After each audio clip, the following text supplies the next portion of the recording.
नमस्ते दोस्तों। आज मैं आपको शांति माँ और उनके पिंजरे की एक बहुत ही भावुक कहानी सुनाऊंगा। शांति माँ आज एक बहुत बड़े घर में रहती हैं जहाँ सब कुछ बहुत कीमती है, पर उनका मन यहाँ नहीं लगता। सब कुछ होते हुए भी वो दुखी हैं। उन्हें ऐसा लगता है जैसे वो एक सुनहरे पिंजरे में बंद कोई पक्षी हो जो बाहर की खुली स्वतंत्र हवा में उड़ने के लिए तरस रहा है।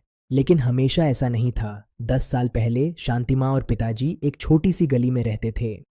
वहां उनकी एक छोटी सी लैंड्री थी। मेहनत बहुत थी और कमाई कम, पर वो दिन खुशियों से भरे थे। उसी गली में गोमती रहती थी, एक मंदिर के पुजारी की बेटी। वो बहुत ही सीधी और नेक दिल की थी। फिर एक ठंडी सर्दी की रात आई जिसने सब कुछ बदल दिया। मैं बहुत बीमार हो गया था। मेरा माथा तवे की तरह तप रहा था और पिताजी भी बीमार पड़ गए थे। माँ बिल्कुल अकेली थी। तभी गोमती मसीहा बनकर आई। उसने अपनी परवाह किए बिना रात भर मेरी सेवा की। उसने मुझे लोरियां सुनाई और माँ का हाथ बटाया। उस रात अमीरी गरीबी का पर्दा गिर गया था। माँ ने गोमती को गले लगाया और कहा, आज से तुम मेरी बहन हुई।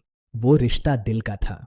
पर समय बदला। पिताजी बड़े शेयर ब्रोकर बन गए और हम इस बड़े बंगले में आ गए। आज जब गोमती माँ से मिलने आई तो पिताजी को शर्मिंदगी महसूस हुई। उन्हें लगा कि वो छोटे लोग हैं और उनकी साख कम हो जाएगी। पिताजी ने माँ को बहुत बुरा भला कहा। उन्होंने कहा कि बड़े लोगों के बीच ऐसी गंवार औरतें शोभा नहीं देती। शांति माँ ने फैसला कर लिया कि वो अपने पिंजरे की दीवारों को नहीं तोड़ेंगी। उन्होंने मिलना छोड़ दिया।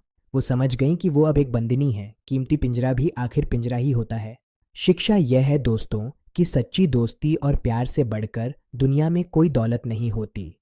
पैसों से महल तो खरीदे जा सकते हैं, पर वो सुकून नहीं जो एक सच्चे रिश्ते में होता है। उम्मीद है आपको यह कहानी पसंद आई होगी। अपने दोस्तों का साथ कभी मत छोड़ना।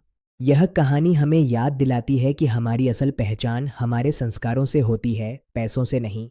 वो छोटी गलियां और वो बड़ा दिल, शायद वही असली जिंदगी थी। शांति माँ आज भी उस खिड़की से बाहर देखती हैं, शायद उसी सुकून की तलाश में। पिंजरा कितना भी सोने का क्यों ना हो, उड़ान का मजा तो खुले आसमान में ही है। धन्यवाद। फिर मिलेंगे एक नई कहानी के साथ। अलविदा।